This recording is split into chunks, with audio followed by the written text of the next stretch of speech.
Siguió invitando al obispo, al clero y a la nobleza para reformar la iglesia. La mayor contribución de Wycliffe fue tal vez la supervisión de la primera traducción de la Biblia en inglés. Esto echó el fundamento de la reforma que siguió y encendió una luz en Inglaterra que jamás se apagaría.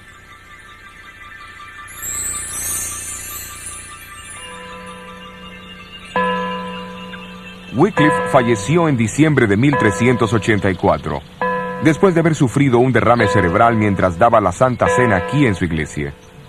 Sus huesos fueron exhumados e incinerados unos 40 años más tarde por orden del Concilio de Constanza. Sus cenizas se arrojaron a un arroyo cercano llamado Swift, que desemboca en el río Avon.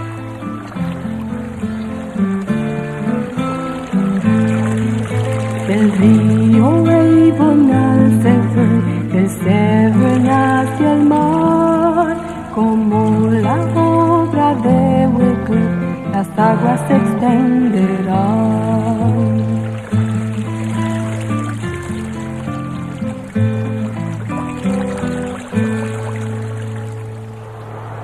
Uno de los hombres en quien influyó la enseñanza de Wycliffe fue el reformador checo Juan Hus. Como Wycliffe, Hus sostenía que el pueblo de Dios no está sujeto a las decisiones de los concilios, pues estos contendían en contra de las leyes de Cristo. Para Hus, la Biblia era la autoridad suprema. En 1412 fue colocado bajo la interdicción real. Hus declaró que le ocurría eso por predicar a Cristo y su evangelio, y denunciar al anticristo. Cuando Hus fue llamado a responder por los cargos de la herejía, el emperador Sigismundo le prometió un salvoconducto hasta Constanza, pero al llegar ahí, fue arrojado al calabozo.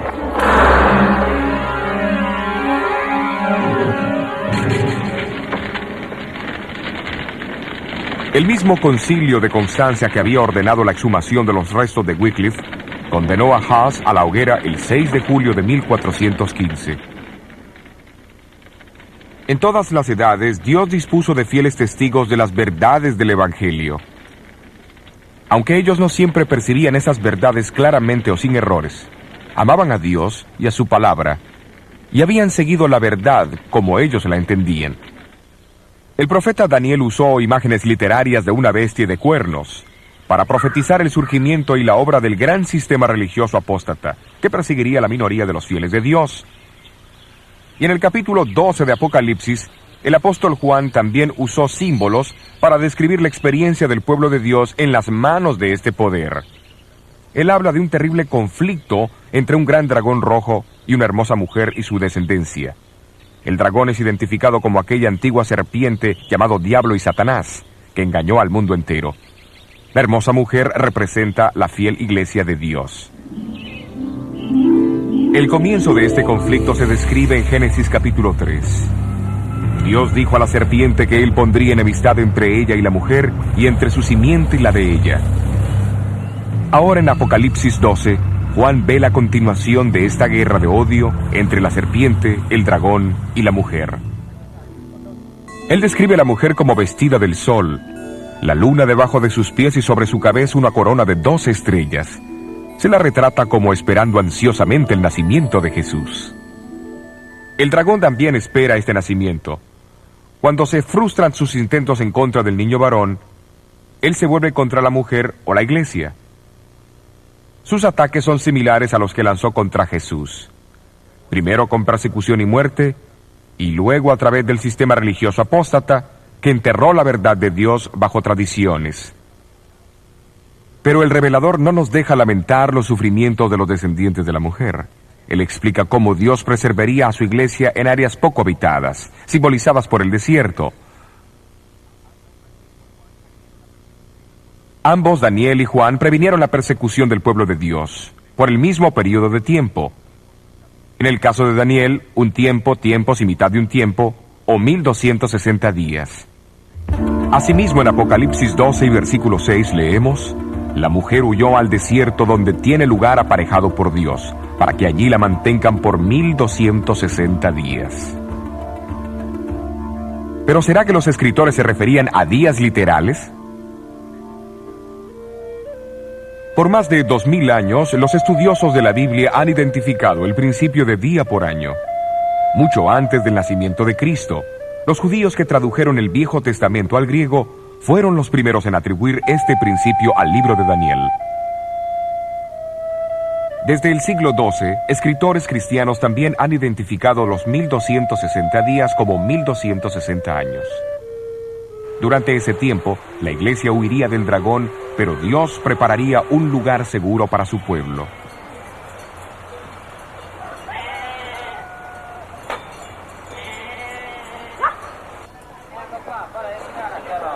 Uno de esos lugares donde las verdades del Nuevo Testamento fueron preservadas del creciente poder del obispo de Roma fue en el norte de Italia. Al final del siglo IV, el obispo de Milán, Ambrosio, proclamó una teología evangélica que es difícil de separar de aquella redescubierta por la fe protestante 1000 años más tarde. Aquí en estas llanuras y montañas al oeste de Milán, fieles testigos todavía atesoraban las doctrinas de la Iglesia Apostólica y denunciaban las crecientes supersticiones y perversiones en la Iglesia. Claudio, obispo de Turín, quien es con frecuencia llamado el protestante del siglo IX, también sostuvo la autoridad de las Escrituras.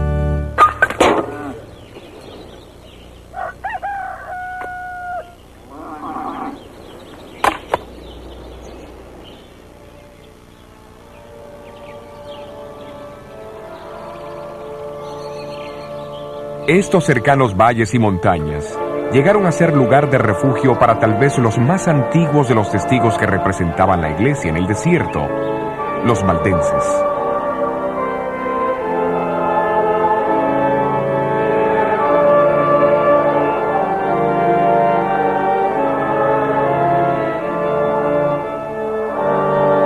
Su devoción y perseverancia llenan algunas de las páginas más brillantes de la historia de la iglesia.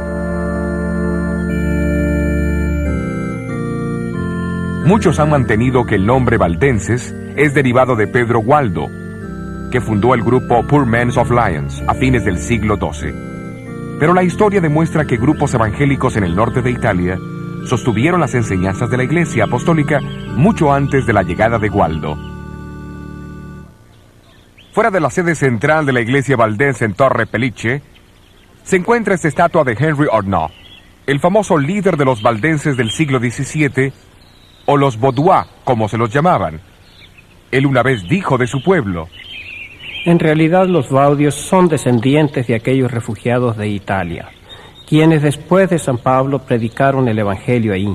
Después huyeron de su hermoso país como la mujer del Apocalipsis, a estas montañas agrestes, donde hasta este día han pasado el Evangelio de padre a hijo en la misma pureza como lo fuera predicado a Pablo.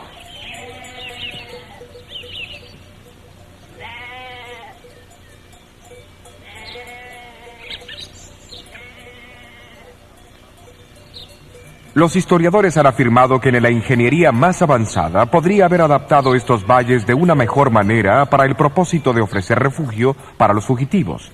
Cada uno se une al otro como una serie de cámaras entrelazadas que como un todo forman una sola fortaleza de increíble resistencia. Y fue a esta fortaleza, preparada para ellos por el mismo Dios, hacia donde huyeron los valdenses durante los 1260 años de supremacía papal.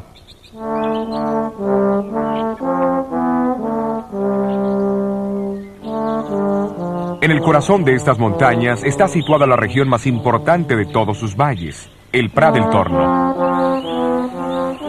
A este valle, bañado por el río Angroña y rodeado de maizales, pastizales, árboles frutales y enormes castaños, volvían los valdenses, cuando eran atacados por sus enemigos.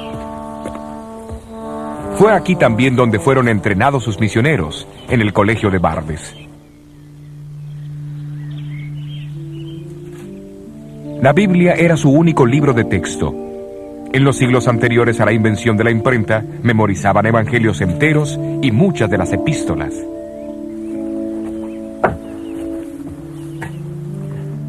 Aquí, sobre esta antigua mesa de piedra, los estudiantes de Bardes tomaban turnos para transcribir las escrituras al vernáculo romántico.